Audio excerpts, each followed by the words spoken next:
If you do not find a way to make money while you sleep, you will work until you die. People treat that line like a motivational poster. I do not. I treat it like a balance sheet warning. And I want to push that warning through the lens of inventory, because that is where most people miss the danger. Most working people think they are building security. What they are often building is a prettier of dependence. They sell time, receive a paycheck, feel relief for 2 days, and then repeat the same cycle with the same vulnerability. That cycle looks respectable in Omaha, in New York, in Omaha, and almost everywhere else. But the math under it does not become better just because the routine is common. The central mistake is not effort. Effort is valuable. The mistake is effort without an ownership destination. If your labor never graduates into assets, you stay trapped inside renting your life by the hour. You can earn more and still remain fragile. You can receive promotions and still own nothing that works without you. As an employee, your inventory is time. You wake up with 24 hours, and only a slice of those hours can be sold. That is why I keep returning to the image of inventory. The shelf is finite. Once the day is sold, it is gone forever. No matter how talented you are, the machine shuts off when you stop moving. People argue with that by pointing to high earners. They say a doctor can bill more, a lawyer can bill more, a consultant can bill more. I do not disagree. I am saying the model is still labor. A higher price per HR is still a ceiling. If the hour remains the unit of production, you can become an expensive prisoner without becoming a free person. That is why I think the phrase employee trap is accurate. A trap does not need to feel miserable to be a trap. It only needs to keep you dependent on repeating the same motion for the same source of oxygen. If the income dies the moment your labor stops, you are not wealthy yet, no matter how polished the office looks or how impressive the title sounds. The emotional danger is that the trap is dressed as adulthood. You are praised for consistency. You are praised for reliability. You are praised for endurance. Meanwhile, the deeper question is rarely asked: what part of your current effort is becoming an asset, and what part is simply feeding the next payroll cycle? The school system makes this worse because it trains behavior before it trains judgment. Children are taught punctuality, obedience, memorization, and the ability to sit still in rows. Those are excellent traits if the goal is to feed organizations with compliant labor. They are not the first traits I would teach if the goal were ownership, independence, and capital allocation.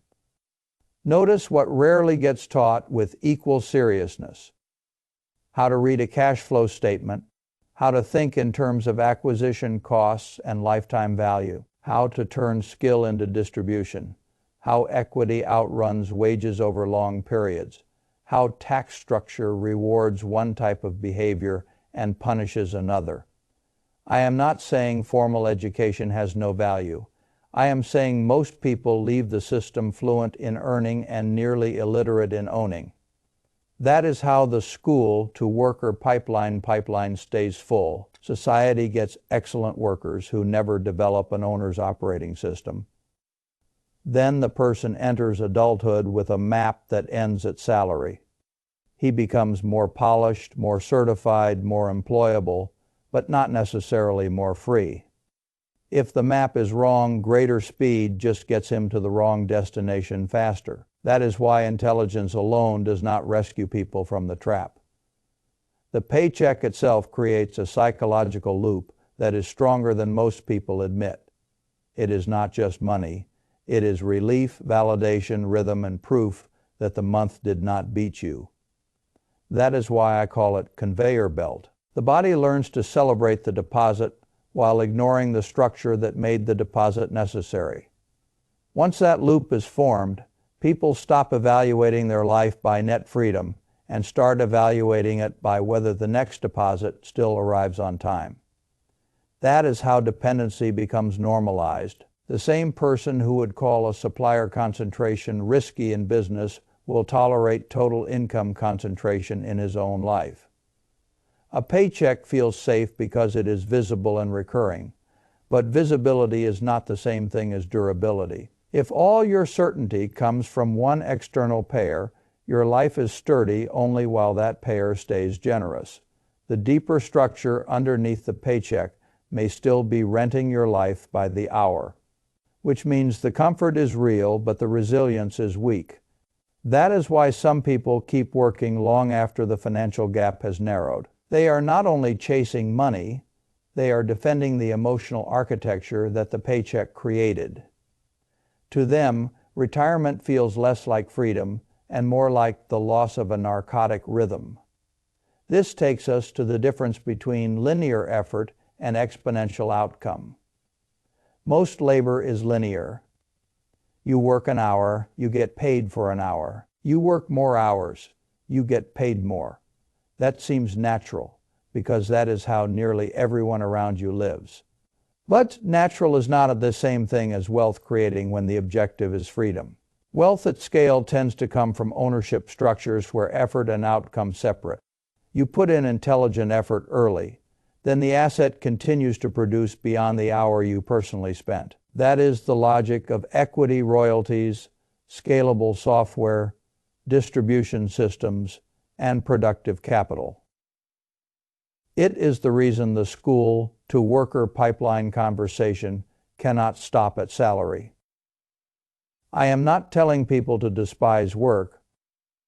I am telling them to ask what their work becomes. If work becomes only consumption and bills, if work becomes ownership, it recruits compounding. The entire distance between linear stress and renting your life by the hour is usually contained in that conversion. The difficult part is psychological. Linear systems reward immediate effort.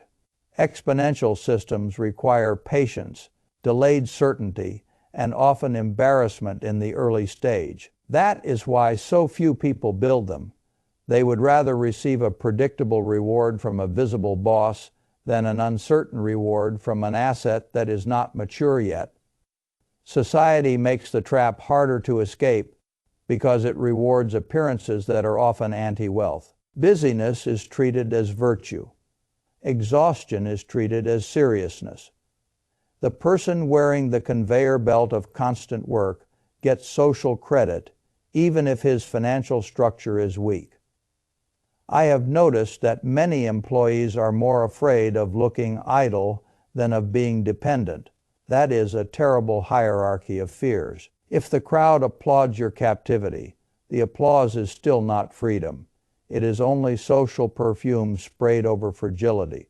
Promotions play into this beautifully. A promotion often increases status, income, and self-respect, but it can also increase dependence on the very machine you should be learning to exit. More meetings, more politics, more golden handcuffs, more lifestyle inflation, more ego investment in the title. The cage becomes premium grade. That is why I distrust the outer scorecard. Titles and applause are easy to fake as success. The inner scorecard asks a crueler question. If you stopped this machine tomorrow, what would still belong to you and continue producing? An owner's operating system begins with a different question, not how can I earn more next month, but how can I build something that continues without my continuous physical presence, that one shift changes every downstream decision. It changes how you spend evenings, how you think about weekends, and how you convert cash flow into time inventory. Owners look for leverage. Leverage is not always debt. It is code, systems, brand, distribution, teams, equity, licensing, and media that can move farther than one body can move. Employees are usually trained to become more valuable personally. Owners are trained to build structures that are valuable independently. That is why the Saturday morning CEO idea matters. Your job can fund the bridge, but your off-horse must begin building the exit. Weekends are not only for recovery if freedom is the goal, they are also for architecture. That architecture is how you escape inventory and create something with runway. The first stage is often embarrassingly small: a tiny acquisition, a service with one client, a media channel with little reach, an investment discipline that looks boring. People dismiss the small stage because it does not yet feel like freedom. They miss that every large system once looked unimpressive at the start. An exit strategy should exist long before you are desperate for one. That is true in business, and it is true in personal finance. The person who waits until burnout to think about freedom will almost always make emotional decisions from a weak position. The person who builds the exit while still stable has options. This means you should know your enough number, your freedom timeline, your debt policy, your asset acquisition policy, and your skill conversion policy. You should know what cash flow stays labor-based, what cash flow begins to assetize, and what habits need to die for the transition to happen. A lot of people want freedom and still spend as if they are committed to dependence. Expensive cars, oversized housing, status spending, and identity purchases make the exit slower because every new liability hires your future labor in advance. If you want escape velocity, you cannot keep adding weight to the rocket. That is why austerity is often misunderstood.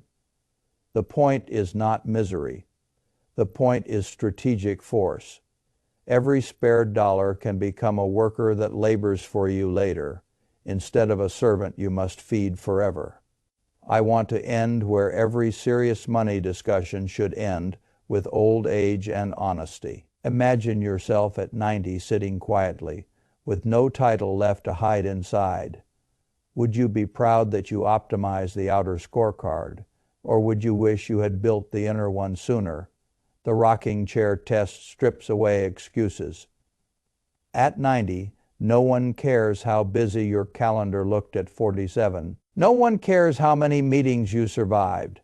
What matters is whether you used your years to build freedom or whether you sold irreplaceable inventory and called the sale maturity.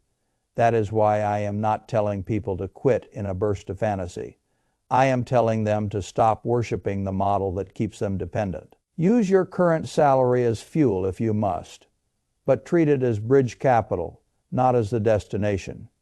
Then convert labor into ownership until the machine can keep moving while you sleep.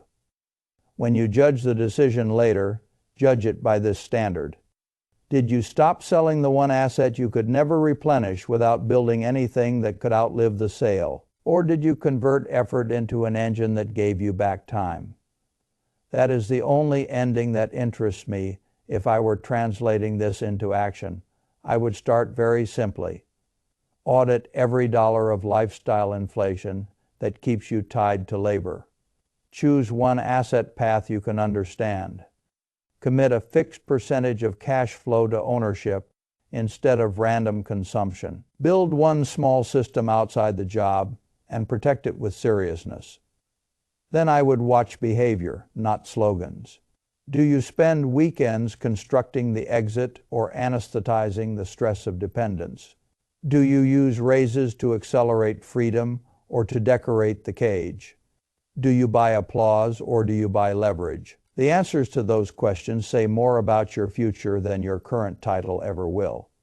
That is why this is not a motivational speech for me. It is a design problem. You can remain an employee in body while beginning to think like an owner in mind.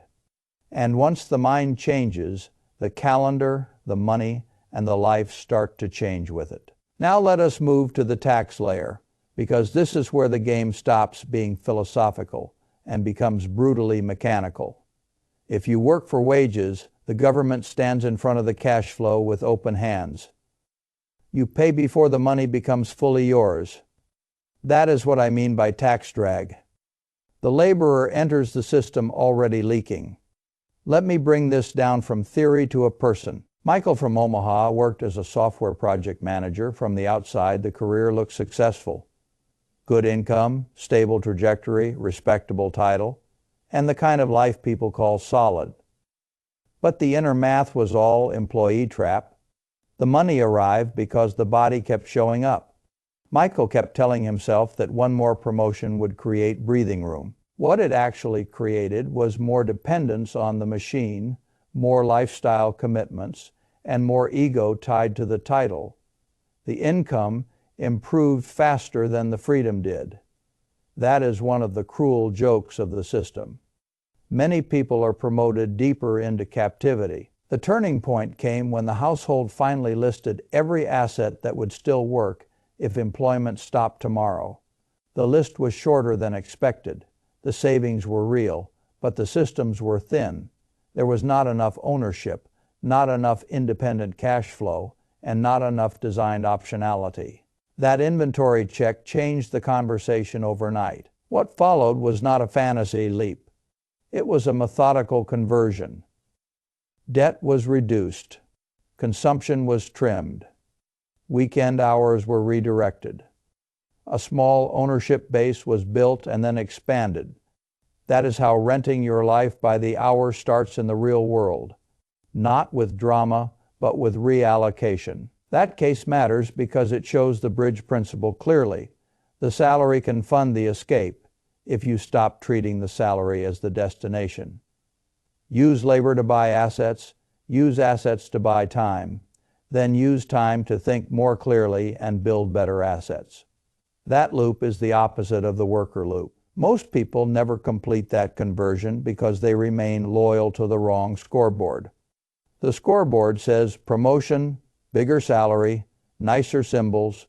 The better scoreboard says freedom, optionality, ownership, and the ability to let a Tuesday morning belong to you. I trust the second scoreboard because it survives the rocking chair test, and the first one does not. Owners do not always avoid tax. What they often gain is timing, structure, and optionality. Timing matters because money kept longer compounds longer. Structure matters because not all income is taxed in the same order or at the same rate. Optionality matters because the owner can decide when and how value is realized. The wage earner has very little of that power. He receives labor income on someone else's schedule, inside someone else's reporting system, with someone else's definitions of compensation. This is why I describe the arrangement as conveyor belt for workers and a planning advantage for owners. The two scorecards do not reward the same behavior. By the time many employees notice this, they have already spent decades maximizing salary instead of building assets that change the tax game. They were running harder inside the wrong lane. A bigger gross number made them feel stronger, while the net structure remained fragile. Inflation adds another quiet cruelty to the worker model. Wages move by negotiation cycles, review cycles, and budget approvals. Prices move whenever the market allows them to move. That is why I call inflation a conveyor belt. The worker fights with a calendar while prices move with no calendar at all. Most households experience this not as an abstract economic theory, but as exhaustion. Groceries rise, insurance rises, housing rises, medical costs rise. Meanwhile, the raise feels larger on paper than it feels in life because the raise is taxable and the prices are relentless. Owners with productive assets at least have a path into the upside of price movement. Businesses can reprice, equity can revalue, real assets can adjust. The employee, whose entire identity is salary, receives inflation mainly as a shrinking of dignity and room to breathe. That is why a life built only on wages is always more fragile than it first appears. The person thinks he is standing still. In reality, he is often walking uphill on a slope. He does not control.